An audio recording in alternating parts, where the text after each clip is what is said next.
Pero para ho ma-reinforce pa natin ang tibay ng ating mga building, ng mga tulay, iba pang mga struktura, isa ho sa mga nire-recommenda ay ang paggamit po natin ng seismic simulator.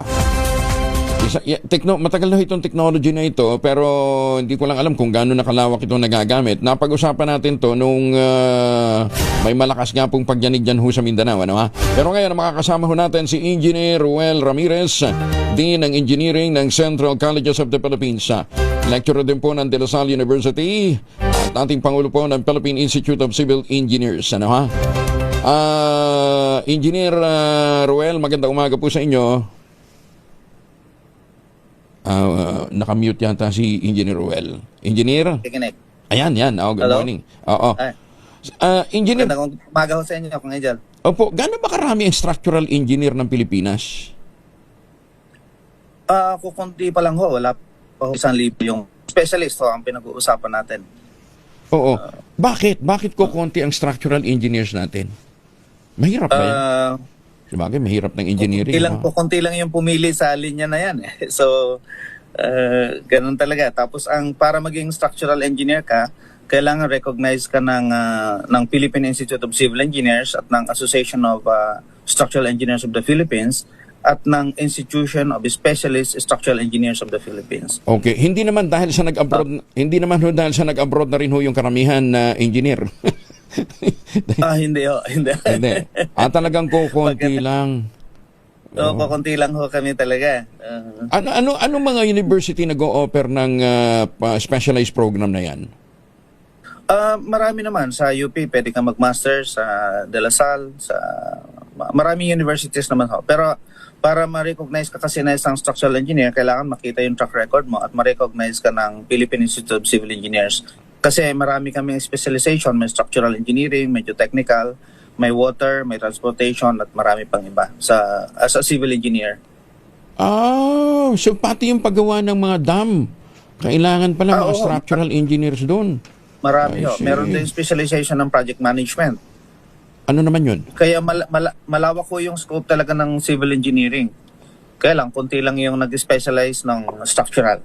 Ayun, oo. So less than 1,000. Naintindihan natin na pagka ganitong kailangan ng massive deployment for rapid assessment, kulang na kulang din ho talaga, no ha? Ay, kulang na kulang ho talaga. Kaya mas maganda kung may mga sensors na yung building natin para sa phone mo pa lang, malalaman mo na kung ano yung extent ng damage, kung may mga sensors ang building natin. At nire-require na rin yan ng building code natin pagka 50 meters pataas at depende kung halimbawa 10,000 occupants, so nire-require ito ng building code natin.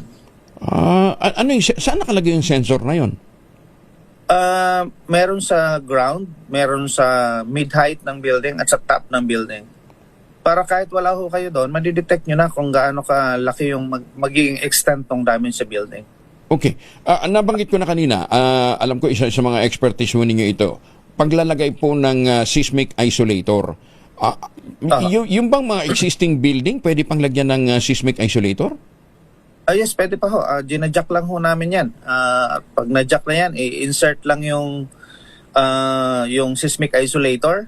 Ang pinaka-purpose kasi ng isolator, kasi ang most damaging component ng building ay yung tinatawag natin na lateral movement ng ground, no? Yung paggalaw ng horizontal. Dahil mahina ang building pagka merong movement na horizontal eh. So ngayon, para ma-isolate ang building sa horizontal component ng ground, lalagyan natin ang concept niyan parang gulong para mag-i-slide lang yung building sa lupa. So technically, halos hindi nagagalaw ang building. At 90% ng earthquake energy, pwede nating ma-dissipate with that technology. Okay. Ang sabi mo, yung mga bagong buildings na may 10,000 occupancy, talagang required na yon. Meron ng ganitong klase ng technology. Yung mga bagong buildings natin. Iba pa ho yung sinasabi ko, accelegraph ho yun, sensor yon. Pero itong seismic isolator, pwede itong ilagay kahit 2-story na building hanggang sa pinakamataas na building, pwede siyang lagyan. Sa ngayon, ang pinakamataas na building na merong seismic isolator is yung Nakunashima Festival Tower sa Japan. At ang sumunod dito ay ang Los Angeles City Hall. Nilagyan ito nung na-damage ito nung 1994 Northridge earthquake sa LA. Dito sa Pilipinas, gano'n nakarami ang nalagyan ng seismic isolator? Ang nakakabitan na ho namin ay 10 building na at meron kami ongoing ngayon na more than 30 buildings na kakabitan pa. Kasama dito yung mga 4PH building, yung pabahay ni PBBM, Oo. ni Presidente. What about yung mga projects ng DPWH? Sa DPWH, hindi pa ako aware doon sa mga projects na nagawa nila. Pero ang alam ko, pati yung mga retrofitting na gagawin nila po para sa The Big One, hindi pa nila ito na-adapt. May mga ginamit sila pero hindi yung hybrid na seismic isolator. Ginamit nila mga damper. Damper Pero yung... yung Pasig, Oo, yung Pasig City Hall, meron na ho yan. Kinakabitan na ho natin. seismic isolator din. Yes, seismic isolator din. Hindi, pero itong mga nasirang building, yung mga tinamaang building sa Jansan, kung magre-retrofit sila, pwedeng lagyan.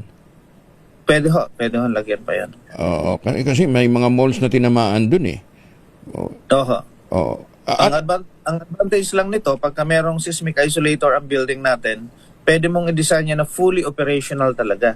So, ibig sabihin, kahit lumilindol at pagkatapos ng lindol, fully operational yung building. Makukontrol natin yung damage niya. Oo. Pero itong technology na ginagamit, ano ito? Japanese technology ba ito, engineer?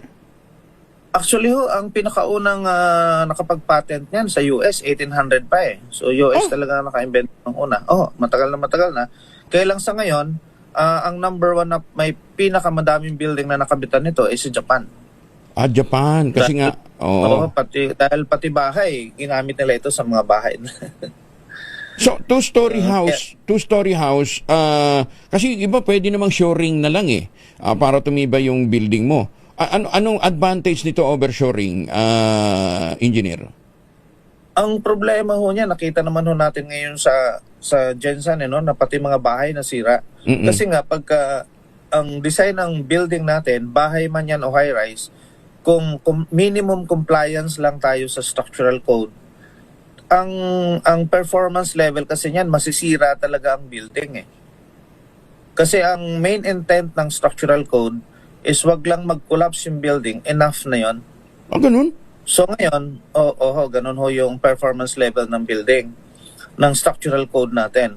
Kaya nga kung titingnan, medyo opposite yan dun sa requirement ng batas natin, yung PD 1096. Kasi ang sinasabi doon, dapat ang building natin to protect life and property, pag nag-design tayo ng building. Pero sa structural code natin, similar sa structural code ng US, similar sa structural code ng Japan, ng New Zealand noon, ganun talaga ang performance level, collapse prevention na tinatawag, na at maximum magnitude, let's say magnitude 7 and above, for disposal talaga ang building. Ganun ba yun? Ganun ho yun. Kaya nga medyo nakakalungkot kung titingnan yung structural code natin dahil inadapt ho ito sa tinatawag natin na post-elastic energy. Kumbaga inaalaw natin na mag-elongate yung bakal, na mag-crack yung konkreto. Which is technically, sira ang building. Kaya nga. Dapat pala ano na natin, i-upgrade na yun. Walang initiative. Kaya meron tayong Executive Order 52 noong 2018 na sinasabi doon, nakasaad doon na dapat gumamit tayo ng mga proactive approaches para maging resilient ang building, na para hindi talaga siya masira. Mabuti pala ngayon, dahil yung bang mga bahay, engineer din naman siya, yung mga bahay na less na ang ginamit na semento, mas maraming bakal, tapos mga cladding na lang, mas matibay yun? Less na semento at maraming bakal? Oo.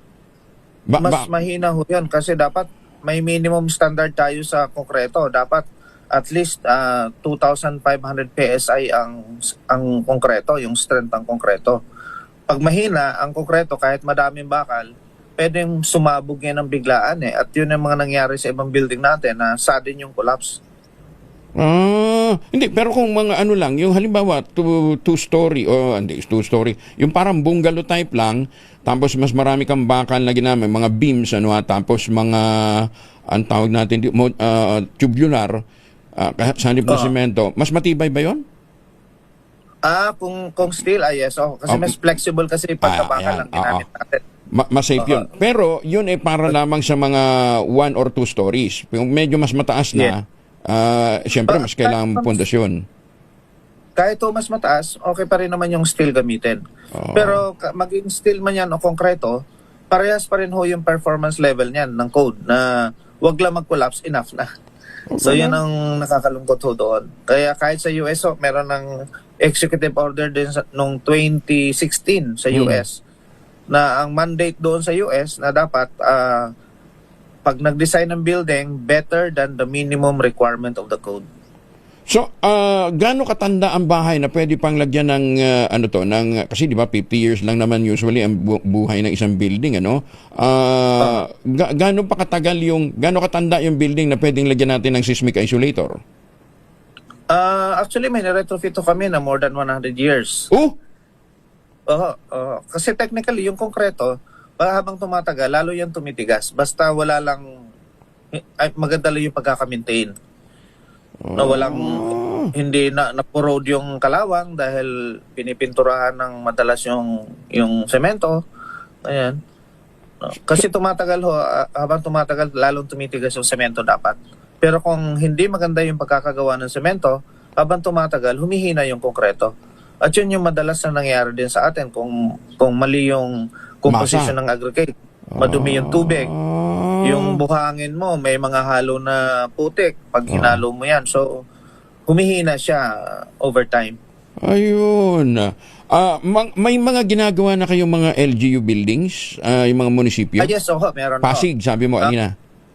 Ang Pasig, tapos yung Infanta Municipal Hall, naka-ready na yun sa earthquake. Teka muna, saan ba kayo pwede matawagan? Saan kayo pwede ma-access ng mga LGU na nakikinig ngayon? Kasi for sure, marami nag-iisip ng retrofitting, ano ha? Pinakamaganda, lagyan na nilang ganitong klaseng technology. Paano nila kayo ma-reach out, engineer? Meron kaming contact details doon sa website namin, rbra.com.ph. RB? Romeo Bravo, Romeo Alpha.com.ph.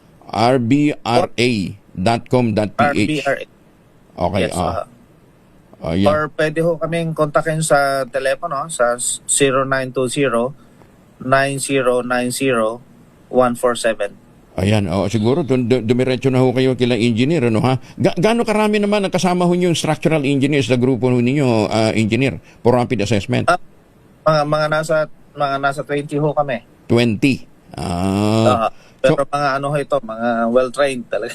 So, pwede kayo ang tawagan for rapid assessment, tapos kayo na rin magre-recommenda kung anong retrofitting ang pwedeng gawin at saan ilalagay. Usually, ang isang building, gaano karami ho ang seismic simulator na kailangang ilagay? Kung ilang poste po yun lang lalagyan din. Okay. Lahat po ng poste lalagyan. Kailangan lagyan. Okay.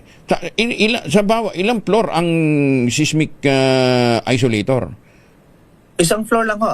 Either sa ground floor. Ground floor lang? Either ground floor or either sa above the foundation pwedeng gawin. Gaano katagal yan nagagawin? Ang isang poste pwedeng putulin yan ng isang linggo eh. Puputulin ng poste tapos kakabitan. Ng jack? I-jack po yan. Oo. Sige. Kasi ini-imagine ko jack lang ng kotse. Pwede pa lang i-jack yung building.